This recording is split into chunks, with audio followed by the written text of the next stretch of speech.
এইভাবে বাড়িতে white pasta বানালে রেস্টুরেন্টে যেতে হবে না। তবে চলুন রেসিপিটা দেখে নিই। হোয়াইট পাস্তা বানানোর জন্য পরিমাণ মতো ফুটন্ত জলে দিন 1 টেবিল চামচ নুন, অল্প সাদা তেল দিয়ে দিন 100 গ্রাম পাস্তা। মিডিয়াম আঁচে সেদ্ধ করে নিন।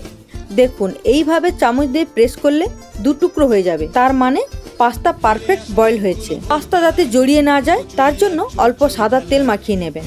কড়াইতে দিয়ে দিন 1 টেবিল চামচ বাটারটা গলিয়ে নিয়ে দিয়ে দিন ক্যাপসিকাম, কর্ন, একটা মাঝারি সাইজের পেঁয়াজের পাপড়ি, অল্প একটু নুন দিয়ে 2 থেকে 3 মিনিট ভেজে নিন। 2 থেকে 3 মিনিট ভেজে নেওয়ার পর 3-4 কোয়া রসুন কুচি। রসুন কিন্তু প্রথমে দেবেন না, তাহলে কিন্তু টেস্ট ভালো হবে না।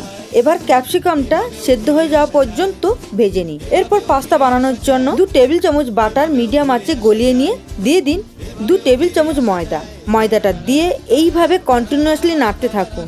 যখন দেখবেন একটা ক্রিমি টেক্সচার আসছে তখন অল্প অল্প দুধ দিয়ে কন্টিনিউয়াসলি নাড়তে থাকুন। এখানে আমি 100 গ্রাম পাস্তার জন্য 500 গ্রাম দুধ ব্যবহার করছি। যখনই দেখবেন এরকমই থিকনেস এসে গেছে তখন দিয়ে দিন 1 চা চামচ চিলি ফ্লেক্স, 1 চা চামচ অরিগানো, আর দিন ভেজে রাখা সবজি। 1 থেকে 2 মিনিট ফুটিয়ে নিয়ে সেদ্ধ করে রাখা পাস্তা দিয়ে দিন, স্বাদ মতো নুন, অল্প একটু চিনি দিয়ে 2 থেকে 3 মিনিট ফোটান।